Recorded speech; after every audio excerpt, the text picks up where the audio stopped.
Assalamualaikum warahmatullahi wabarakatuh. Perkenalkan, nama saya Muhammad Rizky Akbar dengan NIM 1910211114 dari Universitas Pembangunan Nasional Veteran Jakarta dari Fakultas Kedokteran. Pada kali ini saya akan menjelaskan tentang tugas asistensi lab activity patologi anatomi, di mana di sini saya akan membahas tentang cervicitis kronis. Untuk definisinya, jadi cervicitis adalah peradangan yang terjadi pada mulut rahim atau biasa disebut cervix pada wanita. Cervicitis ini seringkali datang tanpa keluhan, namun pada kasus cervicitis kronis, pasien itu biasanya datang dengan keluhan keluar discharge mukopurulen. Nah, kemudian cervicitis ini disebut kronis ketika pasien itu sudah mengalami keluhan tersebut selama lebih dari 6 bulan dan juga berulang. Nah, selain keluhan keluar discharge, pasien dengan cervicitis kronis juga datang dengan keluhan berdarah setelah melakukan hubungan seksual atau bahkan karena infertilitas. Nah, kemudian untuk etiologinya, jadi cervicitis kronis ini dia biasa disebabkan oleh infeksi bakteri ataupun jamur berulang. Namun selain infeksi berulang, cervicitis kronis juga bisa disebabkan oleh sumber infeksius. Untuk penyebab infeksiusnya itu, dia ada beberapa macam. Yang ini bisa terjadi karena infeksi Neisseria gonorrhoeae, Chlamydia trachomatis, herpes simplex virus, Trichomonas vaginalis, lalu Mycoplasma genitalium, dan juga bisa karena cytomegalovirus. Untuk penyebab non-infeksiusnya ini bisa terjadi karena penggunaan spermisida, lalu penggunaan produk pembersih, kondom, penggunaan cervical caps, lalu bisa karena penggunaan tampon, ataupun tindakan eksisial loop elektrosurgical. Untuk faktor risiko dari cervicitis ini, dia biasanya itu berhubungan dengan kegiatan seksual penderitanya. Faktor-faktor resiko itu bisa, yang pertama itu bisa karena melakukan hubungan seksual dengan resiko tinggi seperti seks tanpa kondom, berganti-ganti pasangan hubungan seksual, atau melakukannya dengan pasangan yang memiliki resiko tinggi tersebut.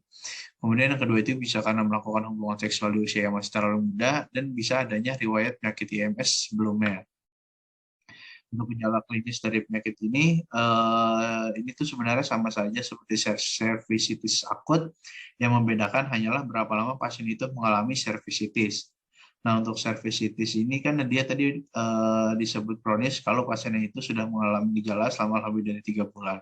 Nah, beberapa jenis gejalanya itu, yang pertama itu bisa bisa terlihat banyaknya duh vagina, dapat berupa cairan keputihan maupun kekuningan, terus seringkali mengalami nyeri saat buang air kecil.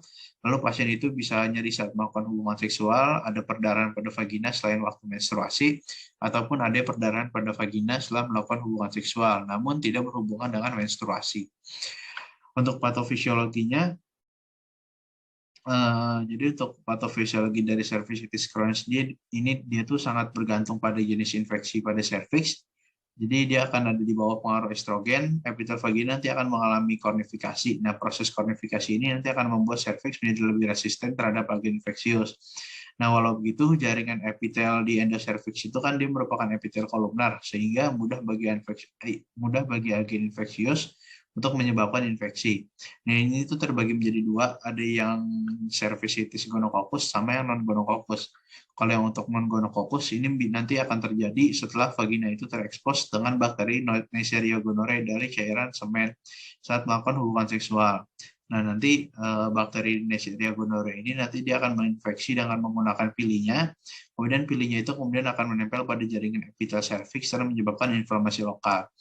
Nah, dari inflamasi ini kemudian akan mengaktifkan sistem imun berupa pelepasan sitokin. Nah, pelepasan sitokin inilah yang akan menyebabkan terbentuknya duh purulen ataupun mukopurulen. Yang kedua itu ada yang non-gonococcus. Jadi non-gonococcus itu dia tuh bisa terjadi karena ada infeksi Chlamydia trachomatis ataupun chlamydia. Jadi untuk Chlamydia trachomatis nanti dia akan meningkatkan aktivasi neutrofil dan juga limfosit. Nah, selain infeksi dari trachomatis ini nanti juga bisa infeksi dari chlamydia. Kalau infeksi chlamydia ini nanti akan menyebabkan penurunan kadar interleukin 1 alfa, interleukin 1 beta, dan juga TNF alfa, serta peningkatan kadar interleukin 8.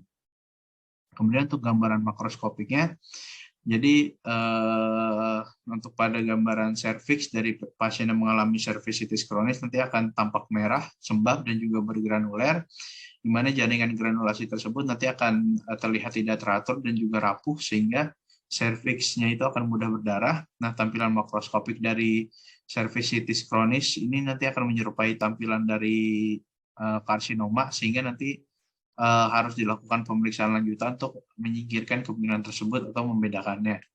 Kemudian untuk gambaran mikroskopiknya ini, dia nanti untuk gambarannya ini dia dapat sedikit berbeda satu dengan yang lainnya. Ini tuh dipengaruhi oleh jenis agen infeksiusnya. Beberapa perbedaannya itu seperti ada ulcerasi dan juga nekrosis. Ini dapat terjadi dapat menjadi tanda dari etiologi dari agen infeksius. Lalu ada inflamasi plasmasitik, ini itu dapat menjadi tanda dari infeksi Treponema pallidum. Lalu ada tampak sel-sel multinuklear dengan gambaran ground glass pada kromatin. Ini itu bisa ditemukan pada infeksi virus. Kemudian ada gambaran basofil intranuklear yang mempengaruhi sel epitelial. Ini dia pada infeksi cytomegalovirus. Lalu kalau ada tampak gambaran ground glass pada kromatin dengan marginasi perifer serta inklusi nukleus Cowdray tipe A, dia itu pada infeksi herpes simplex virus. Ya, di sini ada contoh gambarnya. Untuk yang kanan atas, dia tuh ini merupakan gambaran mukosa serviks dengan inflamasi limfositik subepitelial ringan. Lalu untuk yang bawahnya, ini dia tuh merupakan gambaran mukosa serviks tanpa epitelium dengan inflamasi difusa limfositik subepitelial. Ya, untuk referensi yang saya gunakan ada dari 3 sumber ini. Ya, itu saja yang bisa saya sampaikan. Kurang lebihnya mohon maaf. Wassalamualaikum warahmatullahi wabarakatuh.